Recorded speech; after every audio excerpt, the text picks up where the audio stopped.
মাছকে খাওয়ানোর জন্য তারা এটা চাষ করে। কি কি মাছে এই ঘাস খায়? এটা গ্লাস কাপ মাছে খায়, তারপরে আপনার পাঙ্গাসে খায়, এরকম। গ্রাস কাপ পাঙ্গাস খায়, আপনি দেখছেন? হ্যাঁ অবশ্যই, কি বলেন, তারা তো এটা কি জানি কয় নিচ্ছে এবং খাওয়াইতেছে। তাহলে মাছের জন্য ঘাস, মাছের জন্য ঘাস। আবার বলি মাছের জন্য ঘাস না, এটা মাছ খায়, মাছের জন্য তারা এটা ব্যবহার করতেছে। মানে মাছের জন্য এই ঘাস চাষ করতে হবে। করতে পারলে আপনার খাদ্য খরচ কমবে। আরে ভাই, আমাদের 1 কেজি মাছের খাবারের দাম হলো 60 টাকা। এর যদি 1 কেজি ঘাস উৎপাদন করি খরচ পড়বে 60 টাকা। অনেক খামারিরা করতেছে, এই ঘাস খাওয়াইতেছে। 60 টাকা থেকে যদি 4 টাকা দিলে হয়ে যায়, তাহলে আপনি কেন আমি বলবো যে ভাই আপনারা মৎস্য খাদ্য খাওয়ান, শুধু স্মার্ট নেপিয়ার এখন খাওয়ান। শুধু স্মার্ট আর কেঁদো না বাংলার কৃষক, ফোটাও মুখে হাসি।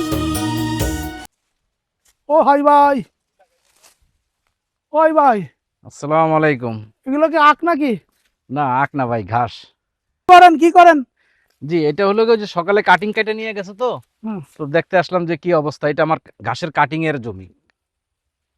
এখান থেকে কাটিং সংগ্রহ করা হয়, এখান থেকে আমরা কাস্টমারদেরকে ঘাসের কাটিং সরবরাহ করি। এই মুহূর্তে কি কি কাটিং আছে? সামনে তো বৃষ্টির সিজন। আমি সাধারণত সমস্ত খামারিদেরকে বলি যে খামার করার পূর্বে ঘাস করবেন। প্রথমে আপনি 90% জমিতে জারা ঘাস করবেন। যাদের উঁচা জমি আছে, উঁচা জমির 90% জারা ঘাস করবেন। এই ঘাসটা আপনার জারা ঘাস, আর জারা ঘাসটাই আমি সাজেস্ট করি। যেমন দেখেন আপনি,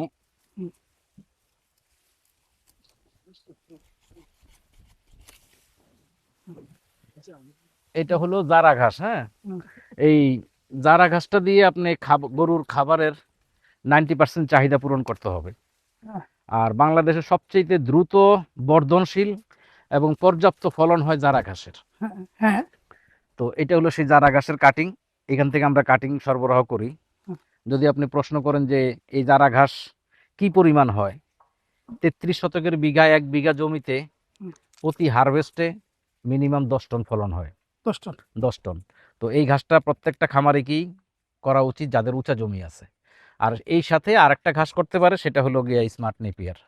আপনাদের এখানে কি স্মার্ট নেপিয়ারের স্মার্ট নেপিয়ার এবং জারা কাটিং আছে, এরকম ক্ষেত আছে? হ্যাঁ, স্মার্ট আমরা নেপিয়ার যাবো, ইনশাআল্লাহ নেওয়া যাবে। আমি জারা ঘাসের প্রসঙ্গটাকে এখন আপনার কাছে তো এই ঝাড়া ঘাসের কাটিং অ্যাভেলেবেল আছে, প্রচুর পরিমাণে, প্রচুর পরিমাণ লাখ আছে। লাখ হাজারে হাজার, যে কোনো সময় যে কোনো কোয়ান্টিটি আমরা দিতে পারবো ইনশাআল্লাহ। আলহামদুলিল্লাহ।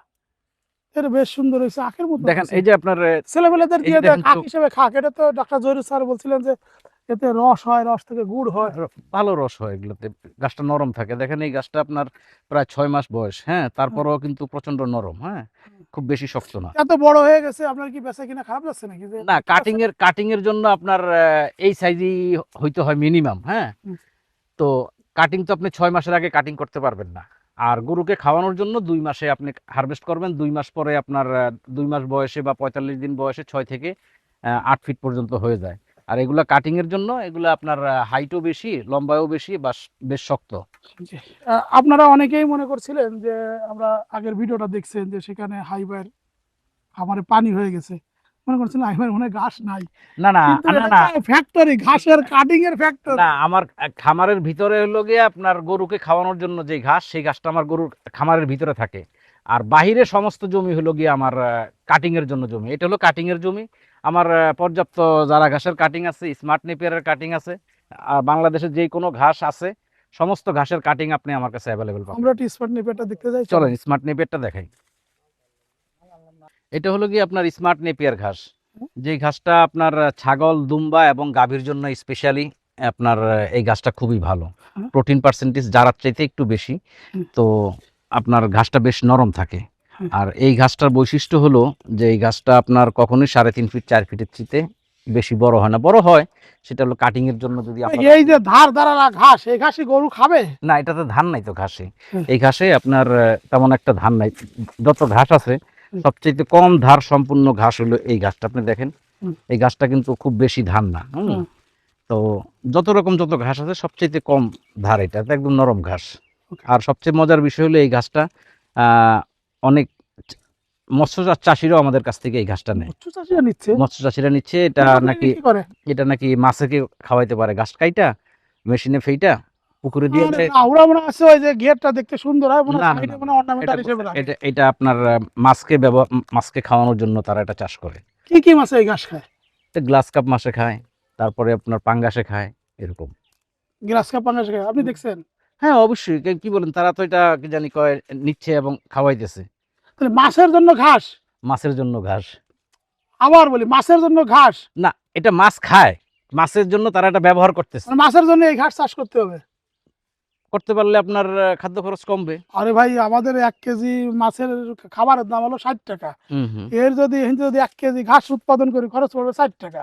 অনেক খামারিরা করতেছে, এই ঘাস খাওয়াইতেছে। 60 টাকা থেকে যদি 4 টাকা দিলেও যায়, তাহলে আপনি কেন আমি বলবো যে ভাই আপনারা মৎস্য খাদ্য খাওয়ান, শুধু স্মার্ট নেপিয়ার এখন খাওয়ান। শুধু স্মার্ট নেপিয়ার খাওয়ায় মাছ বড় করা যায় কিনা এই বিষয়ে আমি কিন্তু খুব জানি না। হ্যাঁ, হুম। আমি জানি যে মৎস্য খামারি যারা আছে তারা অনেকেই আমাদের কাছ থেকে এই ঘাসের কাটিং নিছে এবং তারা এটা মাছকে খাওয়াইতেছে। এর বেশি আমি কিন্তু জানি না, কারণ যেহেতু আমি মাছের চাষ করি না। স্মার্ট নেপিয়ার ঘাসের নতুন ইনফরমেশন যে আমরা জানি, এই ঘাসটা গরু, ছাগল, ভেড়া, মহিষ, গাড়ল সবাই খুব পছন্দ করে। এই ঘাসটা দেখলে শক্ত মনে হলো, ঘাসটা একটু কসকস নরম, মুড়ির মতো বা খইয়ের মতো। জি। হ্যাঁ, তা এবং আজকে একটা ইনফরমেশন পাইলাম যে এটা আমাদের গ্রাস কাপ মানে কাপ জাতীয় মাছ, যেগুলো আগে কলার পাতা খায় বা পাশে যে দুবরা ঘাস খায়, তারা আবার এই ঘাস ছোট ছোট করে বা কিভাবে মেশিনে কেটে মেশিনে কেটে ম্যাশ করে দিলে নাকি এই ঘাসটা খাচ্ছে। খাচ্ছে, ভালো খাচ্ছে। তো এর কাটিং আছে। হ্যাঁ, এটার কাটিংও আমাদের কাছে অ্যাভেলেবল। এখন আপনি যেহেতু ঘাসের কাটিং বিক্রি করেন, এই মুহূর্তে আপনার কাছে কি কি কাটিং আছে, এবং আপনি যারা আমাদের এই ভিডিও দেখে এই আপনার কাছ থেকে কাটিং নিবে, জি। তাদেরকে কি সেবা আপনি দিবেন? বাংলাদেশে যত রকম ঘাস আছে সমস্ত ঘাসের কাটিং আমার কাছে অ্যাভেলেবেল আছে। আর দ্বিতীয়ত যদি বলেন যে কোনো খামারি যদি খামার করতে হয়, খামার করে যদি খামারের খরচ কমাইতে হয়, তাহলে তাকে 2টা ঘাস করতেই হবে। একটা হলো যার উঁচা জমি আছে সে জারা ঘাস করবে 1 নম্বরে, হুম। আর সাথে সাপোর্টিং ঘাস হিসাবে স্মার্ট নেপিয়ার রাখবে। আর যাদের জলা জমি, যে বছরের কিছুটা সময় জমিতে পানি থাকে, তারা জার্মান হোয়াইট, অজানা হাইব্রিড, এই 2টা ঘাসের যে কোনো একটা ঘাস করতে পারে। তো এই 4টা ঘাসই বাংলাদেশে ভালো চলতেছে, ভালো রেজাল্ট পাওয়া যাইতেছে। এই 4টা ঘাসের কাটিং আমার কাছে অ্যাভেলেবেল আছে। কেউ যদি নিতে চায় আমাদেরকে স্ক্রিনে যে নাম্বার আছে, নাম্বারে ফোন করে অর্ডার কনফার্ম করলে আমরা সুন্দরবন কুরিয়ারের মাধ্যমে সমস্ত বাংলাদেশেই এই ঘাসটা পাঠিয়ে দিয়ে থাকি। সুন্দরবনের সার্ভিস যে পর্যন্ত থাকে ওই পর্যন্ত আমরা পাঠাই। আর আমাদের ইনফরমেশন আরেকটা আছে, সেটা হলো যে আমরা ঘাসের কাটিং অর্ডার কনফার্ম করার জন্য আমাদেরকে 50% টাকা অ্যাডভান্স করতে হয়। যেহেতু আমাদের এটা একটা কোম্পানি সিস্টেমে চলে, একক মালিক সবকিছু দেখাশোনা করে ঠিক বিষয়টা ঠিক তা না, এটা একটা কোম্পানি সিস্টেমে চলে, যার জন্য আমাদেরকে 50% অ্যাডভান্স করতে হবে। যারা আমাদের এই ঘাসের কাটিং সম্পর্কে জানতে চান বা দেখতে চান, বুঝতে চান, তারা আমাদের ঢাকার অফিস আছে, অফিসে আইসা যোগাযোগ করলে অফিসেও আমাদের ঘাস দেখার ব্যবস্থা আছে। কেউ যদি মনে করেন যে না আমার সেই গ্রামে আসতে হবে, আমার সেই হেমায়েতপুরে আসতে হবে, আইসা ঘাস দেখতে হবে, বিষয়টা এরকম না। আমাদের অফিসেও সব রকম যত রকমের ঘাসের মার্কেটিং আমরা করি, সমস্ত ঘাসের চাষ আমরা অফিসেও করে রাখছি। ধন্যবাদ আপনাকে। আমি আজকে এই আব্দুল হাই সাহেবের কাছ থেকে একটা ইনফরমেশন পাইলাম, সেটা হচ্ছে যে এই যে স্মার্ট নেপিয়ার, হ্যাঁ, স্মার্ট নেপিয়ার ঘাসটা একটা অর্নামেন্টাল প্লান্ট। উনি বলেছেন যে আজকে মাছেও এই ঘাসটা খাচ্ছে, একটু ম্যাশ করে বেশি করে দিলে খেয়ে ফেলছে। যেটা আর কি আমরা দেখছি যে যারা গ্রাস কাপ বা কার্প জাতীয় মাছ চাষ করেন, অনেকেই তা পুকুরে তেঁতো শেলা দেন, কেউ আছে কলার পাতা ফেলেন, কেউ আছে দুবরা ঘাস দেন। আমার মনে আছে যেহেতু উনি ভাই বললেন, আপনার এই ঘাসটা একটু ম্যাশ করে একটু কেটে কেটে আপনারা ঘাসের বিশেষ করে সবুজ অংশটা পুকুরে বা খামারে দিয়ে দেখুন, যদি কাজ হয় তাহলে এই ভাইরা আছেন তাদের কাছ থেকে কাটিং নেবেন। তাছাড়া বাংলাদেশে আরও সবার কাছে কাটিং আছে। তা আমি চাই যে এই ঘাসটা যদি মাছের খাবার হিসেবে আসে, তাহলে মাছ চাষেটা নতুন বিপ্লব সাধিত হবে। সবাই ভালো থাকুন, আল্লাহ হাফেজ। তোমরা দেশের আসল নায়ক, বলবে বিশ্ববাসী।